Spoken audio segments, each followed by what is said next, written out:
les vrais Africains. Ça, c'est selon Ézéchiel chapitre 30, verset 26.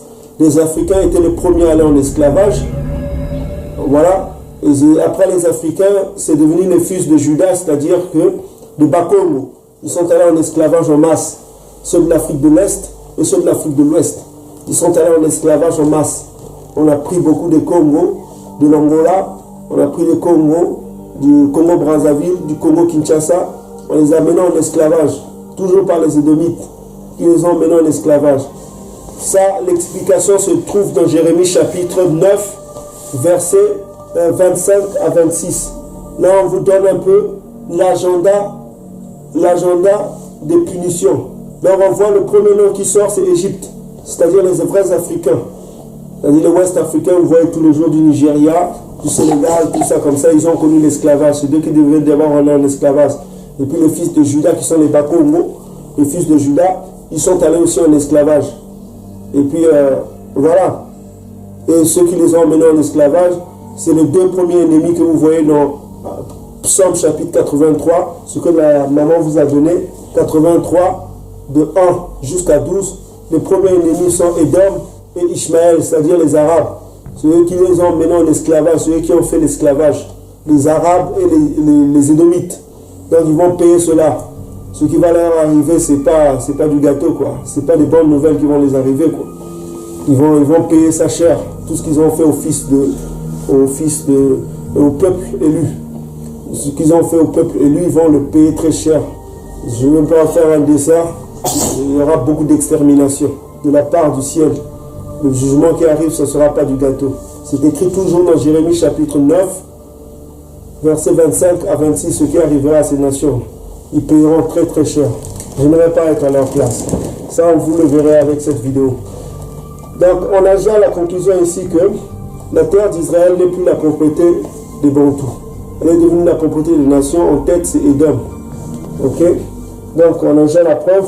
On va passer à autre chose. Maintenant, on va savoir où sont les Bantous actuellement, dans quel pays ils sont, dans quel continent ils sont, parce que selon les géographes et les intellectuels édomites, ils disent qu'il y a 7 continents, ils disent qu'il y a 6. On va voir dans quel continent ils sont. Donc, on va commencer avec un verset. On va commencer avec Ézéchiel chapitre 20, verset 40. Ézéchiel va nous dire ce qui va arriver bientôt, quand celui que vous appelez Jésus-Christ va revenir. Ézéchiel va nous donner une grande prophétie. Il va nous dire ce qui va arriver bientôt. Et à partir de cette prophétie, on va connaître la vérité. Et la vérité va sortir simplement. C'est pourquoi il est important que vous lisez la Bible. La Bible, c'est important. C'est votre livre. C'était écrit par vous, par les Bantous, rien que pour les Bantous. Ce n'est pas pour d'autres peuples. C'est l'histoire des Bantous, ce n'est que pour eux. Donc, on va aller dans Ézéchiel chapitre 20, verset 40. Il va nous donner plus ample explication. Tu peux lire? Ézéchiel 20, verset 40. Sur la montagne sainte, sur la haute montagne d'Israël, J et Yambé, là toute la maison d'Israël, tous ceux qui seront dans le pays me serviront. Là, je les recevrai favorablement. Je rechercherai vos offrandes, les prémices de vos dons et tout ce que vous me consacrerez. Voilà, c'est ça. Donc, on voit ici, Ézéchiel nous dit que la montagne sainte représente la nouvelle Jérusalem qui viendra du ciel. Ça, vous le verrez dans Apocalypse chapitre 21, verset 1 à 12, jusqu'en bas. Vous lirez tout ça dans Apocalypse chapitre 21. C'est la nouvelle Jérusalem qui vient du ciel. Ce sera la montagne sainte. Et là, le peuple d'Israël, les Bantous, apporteront les offrandes. Ils rechercheront les offrandes des Bantous. Là, on voit déjà que les Bantous sont appelés à apporter les offrandes à la montagne sainte, c'est-à-dire Israël antique. Ça, c'est ce qu'on demande. Et on va voir la confirmation de cela dans Ésaïe chapitre 66, verset 20. Ésaïe 66, vas-y. Ésaïe 66, verset 20 va confirmer ce que Ézéchiel chapitre 20, 40 a dit.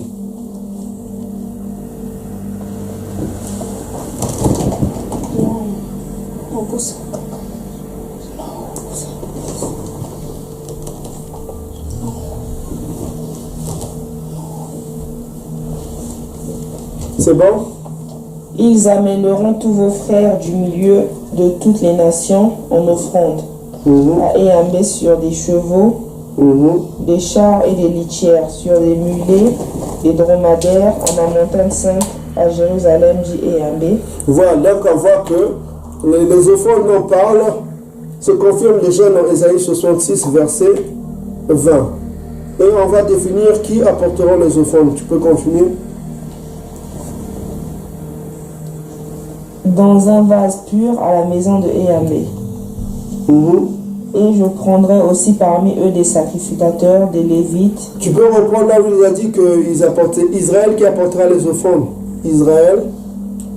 Les enfants d'Israël apportent leur offrande dans un vase pur à la montagne de Éambé. Voilà, donc on voit que cela confirme la même chose que Ézéchiel a dit dans Ézéchiel 20, verset 40.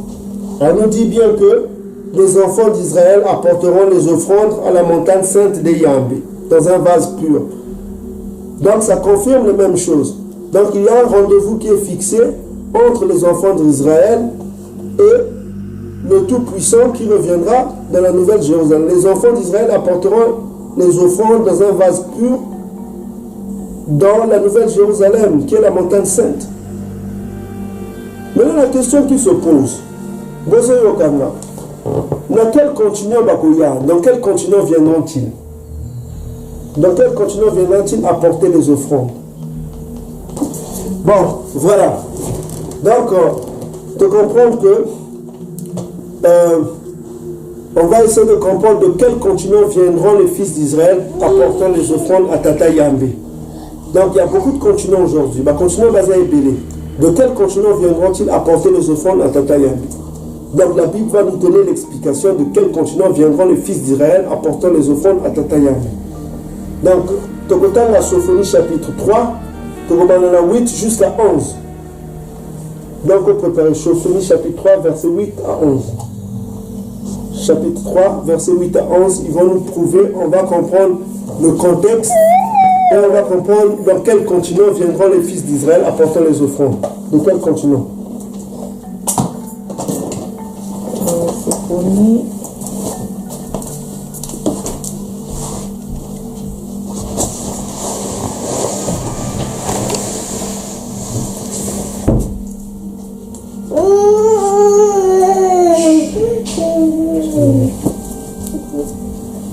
Sophonie 3, versets 10 à 11.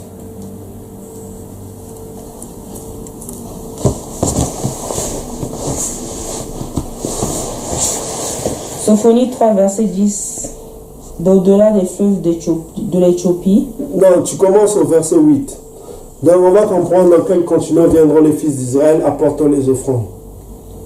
Attendez-moi donc, dit Éambé, au jour où je me lèverai pour le butin, car j'ai résolu de rassembler les nations, de rassembler les royaumes, pour répandre sur eux ma fureur, toute l'ardeur de ma colère, car par le feu de ma jalousie, tout le pays sera consumé. Alors je donnerai au peuple des lèvres pures, afin qu'ils invoquent tous le nom de Éambé, pour le servir d'un commun accord, au-delà des fleuves de l'Éthiopie. Mes adorateurs, mes dispersés, m'apporteront des offrandes. Voilà, donc on voit que c'est au-delà des fleuves de l'Éthiopie que viendront les fils d'Israël apportant les offrandes. Donc on a déjà la configuration géographique que les fils d'Israël sont dispersés au-delà des fleuves de l'Éthiopie. Voilà, donc le Tout-Puissant utilise deux adjectifs possessifs. Il dit mes adorateurs et il dit mes dispersés. C'est-à-dire c'est un peuple qui appartient selon Ésaïe chapitre 43 verset 1. C'est son peuple qui appartient, il parle de son peuple. Son peuple est dispersé au-delà du fleuve de l'Éthiopie. Comme vous pouvez voir sur cette carte de l'Afrique, on voit qu'au-delà du fleuve de l'Éthiopie, ça parle de l'Afrique bantou. On voit bien que c'est l'Afrique bantou dont il est question ici. Donc on a déjà repéré qui apporteront les offrandes. Donc tu peux lire le verset 11, 3, 11, qu'est-ce qu'il dit? Sophonie 3, 11. La suite.